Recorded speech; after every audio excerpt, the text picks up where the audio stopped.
Year 2026, January 3. Ito, may namalat tayo. Sinisipon, may tonsil, masakit na lalamunan. Unang repair natin ngayong taong 2026, Tucson-Ra na CA20. Okay, kunauna natin. Tucson-Ra agad yung bungad natin. Tucson-Ra na CA20, violet panel. Ang issue nito, sabi ni Bossing, ay bigla daw nag-protect and then may narinig siyang parang pumutok. Okay, by the way, shoutout muna sa may-ari nito na pinagkatiwalaan tayo na gawin yung unit nila. Taga Bagong Bantay. Kay Sir, ano ba pangalan nito? Ay, wala. Nandun pala sa may resibo. Okay, basta taga Bagong Bantay ito. Maraming salamat, Sir, sa pagkakatiwala mo ng unit mo rito sa akin. Ngayon, ito, binuksan ko na agad. Bagong-bago pa siya, oh.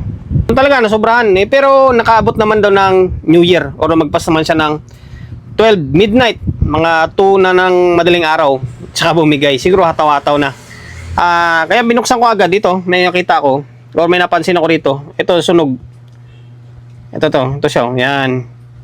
Makikita nyo, sunog yung linya rito. Okay? Yan, oh.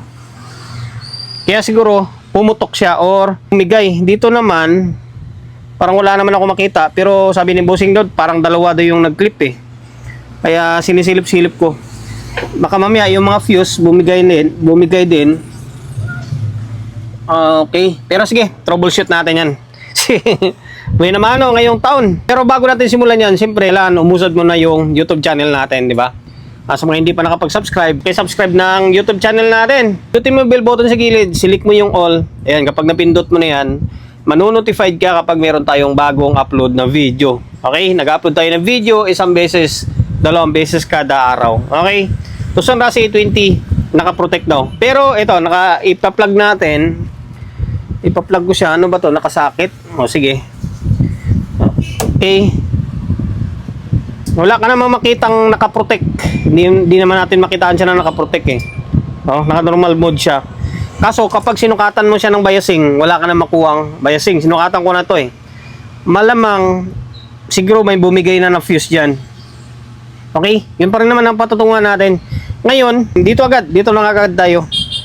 Channel 2 kasi dito may nakita na tayong may bumigay dito eh. Kaya dito agad tayo. Okay, kalasing ko tong channel 2. Tapos troubleshoot na natin. Tingnan natin kung ano yung mga nasira. Nakalas na natin yung channel 2. And then meron tayong nakitang pumutok pala capacitor. Nahanap ko dito kung saan galing. Wala tayong nakitang pumutok dito na capacitor. Same din dito. Dito pala siya sa likod.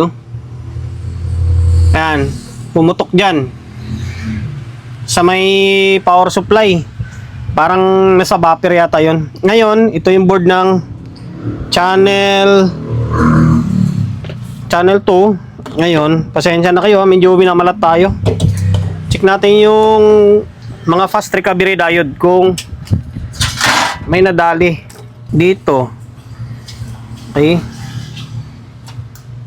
Okay, hindi naman shorted to. Okay. Dito, hindi naman shorted. Parang hindi naman short Okay naman. Okay, hindi rin siya short. Tapos dito sa may diode sa may op amp nya, okay rin naman. Okay rin. Pero ito yung sabi ko parang lumiyab. Baka yung linya lang to. Or maaari siguro alam ko na. Kaya siguro nagkaganito to kasi malamang ito yung capacitor na to bumagsak siya dito. Bumagsak siya siguro pag ganun, no? Baka pag ganito yung bagsak niya. Kasi kwan siya nakataas yung ganito. Okay, nakataas yung ganito. Ngayon, baka bumagsak siya dyan. Diba? Maring bumagsak diyan kaya pumutok siguro. Isa yun sa tinitingnan ko na posibilidad baka bumagsak na siya pag ganyan. Sabay pak, siyempre puputok yun. Kasi tumalsik dito siya galing tumalsik siya papunta rito siguro. Pero dito siya galing. Yan sa may power supply. Ngayon, may siguro wala naman tayo makitang sira na output muna dito. Doon muna tayo sa may power supply niya. Okay, teka lang. Sa power supply muna tayo. Kalasin muna natin itong power supply. Tapos, tingnan natin kung ano yung nadali doon. Bukod dito sa may capacitor. Kung bakit pumutok ito. Okay? Kalasin ko muna itong power supply natin. Ginalas ko na yung channel tuloy. Yung board ng power supply. Dami palang kasalanta dito. Yan o, sibak-sibak yung mga ano kaya to? Regulator? Regulator. Focus. Yan o, sibak ko. 7815, 7915. Sibak siya oh. Dalawa. Yan, tapos ito yung kapasitor na pumutok. Malamang ito, natuyot na rin to. Grabe no. Paano kaya ang nangyari? Bakit pumutok ito? 'Di ba? Paano bumigay ito? Okay. Gagawin na lang natin is tanggalin natin ito. Yan, tapos palitan. Tapos kapasitor, palitan ito. At tingin ko yan lang din naman ang nadali dyan. Sana walang tinamaan kasi yung regulator na to papunta yan sa may OP amp nya. Sana walang tinamaan sa may OP amp. Maka mamaya may tinamaan. Sana wala. Iba pa yung IC na gamit oh. Mahaba. Okay. Sige. Ngayon palitan natin to. 7815 lang naman to. 7815, 7915. Okay. Tapos yung pumutok na kapasitor ay 25 by 220. Tingnan natin kung mayroon tayong makuwang 35. Palitan natin ng 35 to. Okay. Nakalas na natin. Talagang sibak na sibak siya oh. Sibak na sibak talaga siya oh. Dalawa. 7815, 7915. Ngayon, tinanggal na rin natin yung dalawang kapasitor. Pati yung kapasitor na hindi pumutok. Tinanggal ko na rin kasi papalitan ko siya ng palit natin ay 35 na. 35 na to 20. Ito siya, oh, yan. Ito ipapalit natin. Instead na 25 lang, taasan na lang natin. Okay? Tapos, yung 7815, 7915 natin, wala tayong brand new ngayon dahil dapat tayong stock dahil bagong taon ngayon. Bunot muna tayo. Nagbunot muna tayo. 7915, 7815 yan. Okay? Yan. Ngayon, palitan muna natin to. Sabay balik. Or check ko rin yung diode nito. Baka mamaya doon nadali na rin diode na to. Okay? Nagpalit na tayo ng mga regulator. Ito siya. Yan, pati capacitor pinalitan na natin to. 35 na nilagay natin, no? 35 na to 20. Okay, tapos nag-jump tayo ng wire kasi naputol yung ground dito. Mula sa may common ground, naputol. Papunta dito sa may capacitor. Okay, naputol siya. Kaya naglagay tayo ng wire. Kung papansin nyo, putol siya dito. Dapat connected yan, papunta dito, papunta sa taas, papunta sa may kapasitor. Yan, ngayon, sukat tayo. Una natin. Ayan, pumitik yung stop start. Sukat tayo ng voltahe muna, bago natin balik. Okay, tinanggal ko yung mataas na voltahe para mawalan ng karga. Hindi mo na magkakarga yung kapasitor. Okay, ground to, ito ground to, common ground, tapos ito yung negative. Ayan, meron siya. Nasa 14, pero 15 na yung labas niyan. Tapos common, tapos out ng positive. Ito to. Out ng positive. Ayan. Dapat meron siya. Kanina, ang salang ko, sablay. Itong side na to, yung negative, nagiging 24 volts siya. Naging 24 volts kasi putol pala yung linya dito. Kaya nag-jump tayo. Putol. Yung positive, normal. Pero yung negative, naputol. Okay, kasi wala, nawalan yung ground. Kaya nag-jump tayo. Okay, ngayon, balik natin to. Tingin ko pwede na to. Balik natin para makapag-proceed tayo sa ibang trouble. Sana wala na. Ay, balik na natin yung power supply and then yung dalawang board natin. Ito lang hindi ko na ibalik yung sa speaker terminal. Kasi pinag-iisipan ko kung sakaling good dito, i-fix bias ko. Pinag-iisipan ko kung i-fix bias ko siya or hindi. Kasi wala kaming usapan ni bossing na i-fix bias. Pero parang gusto kong i-fix bias. Ang gulo, no? Dinadaan ko lang sa tawa yung sakit ng ulo ko. Okay? Ngayon, natin. Yan, naka-normal siya. Yan, nag-normal na. Walang protect, walang signal na umilaw, walang pip. Ngayon, punta tayo sa may biasing niya. Okay? Ito sa may biasing. Dito. Okay, baliktad. May bias na pero baliktad. Siyempre. Ito siya. Yan. Okay, meron siya. 0.26. Mag-focus ka kasi. Ngayon mag-focus eh. Ito siya. Ulitin natin. O yan. 0.26, diba?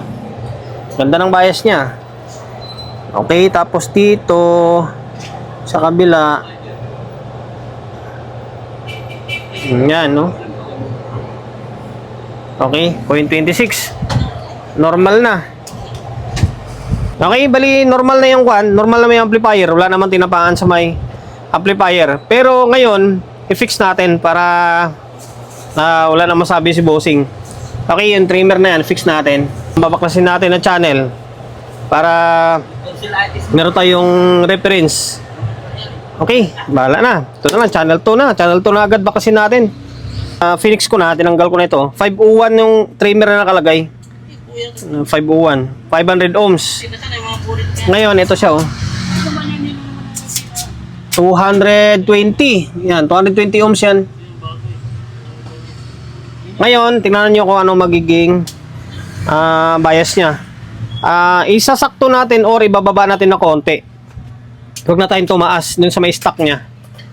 Ngayon, kung natin. Okay.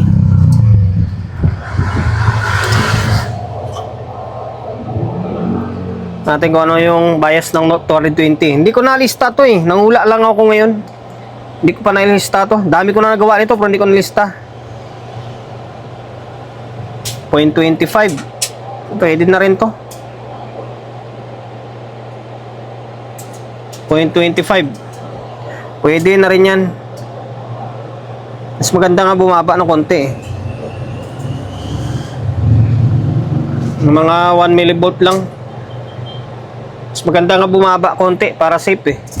Pwede na yan. Baba natin ng konti lang.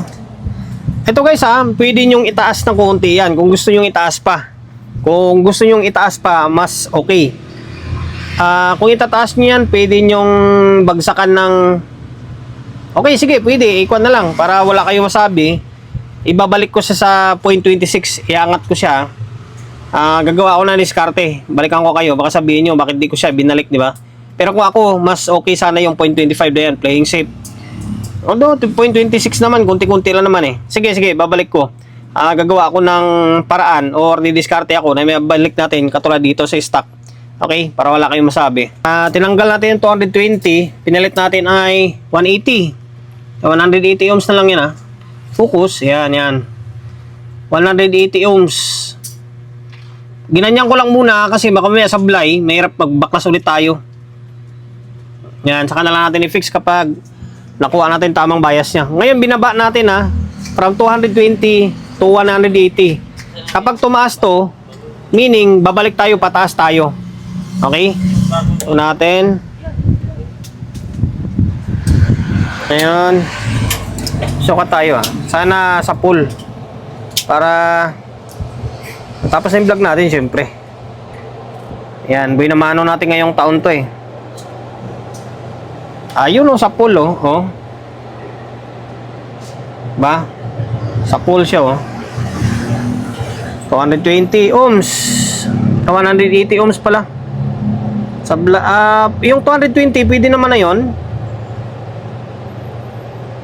Walang kinaiba Parehas na parehas talaga siya Okay, 180 ohms. Ngayon, ang gagawin ko dito ay ito, iayusin ko na yan.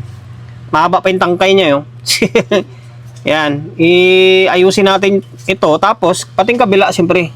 I-fix na rin natin yan. Kung ano yung value dito, 180, di 180 ohms na yung kabila. Okay? Naglagay na sana ako ng audio input, tapos speaker. Ang nakakalungkot, wala siyang audio. Di ba, na-fix bias na natin. Ang problema, wala pa rin siyang audio. Ngayon, pinagdudahan ko ay may tinamaan na naman dito sa may back panel. Sa ganitong senaryo, yung dalawang sibak na yan, sigurado ko may nadali dyan. Tapos mainit na naman itong 7950, no? Umiinit ito kapag nakakabit yung socket. Meaning, may problema sa may back panel, may shorted. Ngayon, ito siya. Testerin muna natin. Madami ang nadali dito. Bira na yan. Ngayon, ito. Ang problema, hindi natin matester ng kwan kasi naka one man game tayo. Kaya lang testo natin yung cellphone natin. Pesto natin maigi. Okay. Ay, bali ito, nakalas na natin yung back panel niya. Si back na naman pala dito ulit. Si back na naman pala ulit dito. Tingin ko ito yung nagsushort siguro ng kapasitor. Yung pumutok na to. Yan. Value nito ay same lang din dito sa ilalim. 25 na to 20. Ngayon, palitan natin ng 35 to. Tanggalin na rin natin pati itong isa, oh. Palitan natin ng 35 na to 20 din. Okay, kalasin natin to tapos check natin kung may shorted pa or wala. Sana walang tinamaan na IC. Okay, yung si Baxio. Palitan ko na ng capacitor. Ito siya, oh. Yan, mga karton pa nyo. Yan, 35 by 220 ang pinalit natin. Yan, 35 by 220. Dalawa na, pati yung isa pinalitan na natin. Okay. Ngayon, check natin kung may shorted pa. Ito yung supply na yun, oh, yung tatlong pin na to, supply to eh. Itong dalawa na to ay out papuntang channel 1 or channel 2. Okay, tapos yung itong pin na to, ito naman yung papuntang control. Ngayon, check natin yung supply niya kung may shorted pa dito. Okay, ito. Okay, mukhang wala na. Balik rin natin. Okay. Okay naman yung kabila. Tingin ko okay na to. Okay na yung wala na siyang shortage. Ang problema nito baka sana hindi tinamaan tong TL074 yata to.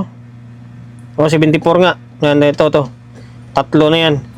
Ngayon, balik ko muna. Medyo mahirap pa naman, no? Kailangan mo pang iangat itong back panel. Buti na lang yung back panel na ilalabas siya. Balik natin tapos testing natin ulit. Ito pala guys, na-fix bias ko na rin pala to, ha. Yan, oh. Yan. 180 ohms din yan. Okay, 180 ohms katulad din dito. Okay, balik ko itong back panel, ha. Binalik natin yung back panel niya. Hindi lang nakatornilyo. Okay. Yan, kinabitan na ulit natin ng speaker, hindi audio input. Natamad na ako magsukat-sukat eh. Okay, on natin.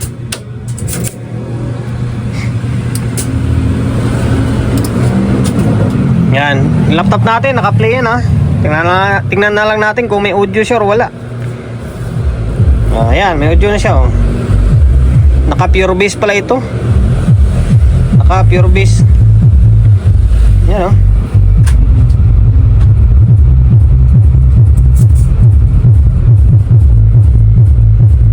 Naka pure bass. Kaya siguro tumirik to eh. Ataw-ataw siguro dahil nga siyempre New Year, ataw-ataw tapos matagal na tugtugan. Tapos ang regulator wala kasing thermal paste din, no? Siguro kaya umiinit ng todo. Okay na. Yan lang. Buti walang tinamaan na output. Pero marami pa rin yung nasira na pyesa. Okay. Yung nandito na pumutok, isa lang tinitingnan ko dyan. Siguro natapon siguro yung kapasitor dyan. Kaya pumutok siya. Okay. Hanggang dito na lang. Na-fix bias na rin natin to. Matutuwa na si bossing dito. Ayun, naka-fix bias yan, 180. Okay, 180 ohms. Hanggang dito na lang. Naway nakapagbigay idea ulit tayo sa mga kapwa natin technician. Pasensya na kayo, medyo wala pa tayo gaano sa mood mag-repair. Kumbaga, yung pasada natin hindi pa siya ganun ka ganda. Actually, hindi naman talaga maganda tayo magpasada ng vlog eh. Kung paano mag-repair ng Tucson na CA20. Ayan, na may pumutok. Sabi ni sir, naka-protect daw, pero hindi naman naka-protect eh. Hindi kasi naka-protect, kaso lang, dami naman na si back. Okay, yan, step by step lang kung paano siya gawin. And then, yung fixed bias na ginamit natin. Okay, dahil lumabot ka sa part ng video natin na ito at year 2026 na, hindi ka pa rin nakapag-subscribe sa my YouTube channel natin, ha. subscribe na ang YouTube channel natin. Pindutin mo bell button sa gilid, select mo yung all. Yan, kapag napindot mo na yan, manonotified ka kapag meron tayong bagong upload na video. Nag-upload tayo ng video isang beses, dalawang beses kada araw. Okay? God bless and then peace atin lahat.